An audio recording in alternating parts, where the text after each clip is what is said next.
Morning everyone, good morning সকলে, কেমন আছো? চলে এসেছি আবার সেই ধান বাগানে জমিতে জল দেওয়ার জন্য। তো সকালবেলা মাঠে এসে মনটা ভরে গেল। ধানের শীষ বেরিয়েছে সবুজ ধান ক্ষেতের মধ্যে। সোনালি ফসল ফলার এক প্রাথমিক পদক্ষেপ।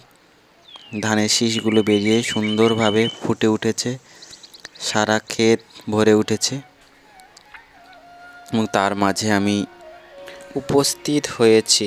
সকালবেলা যেহেতু গরু বাছুর রয়েছে, তার জন্য মাঠে নিয়ে যেতে হবে। বাবা গরু বাছুর নিয়ে যাচ্ছেন, দাদু দিদিমারাও পিছন পিছন তাদের গৃহপালিত গবাদি পশু যেগুলো ছিল সেগুলো একে অপরকে নিয়ে যাচ্ছে। বাগানের শেষ মাথায় যেখানে ধান চাষ হয়নি সেইখানে কিছু ঘাস থাকে। গ্রাম বাংলার এক অপরূপ সৌন্দর্য এখানে ফুটে উঠেছে। তো খুবই ভালো লাগছে। সবুজ ধান ক্ষেতের মধ্যে দিয়ে যেতে হচ্ছে এবং সাইকেলে করে আমি গেছি। এবং ভিডিওটা কেমন লাগছে সবাই একটু কমেন্ট বক্সে জানিও। ধন্যবাদ, আবার দেখা হবে।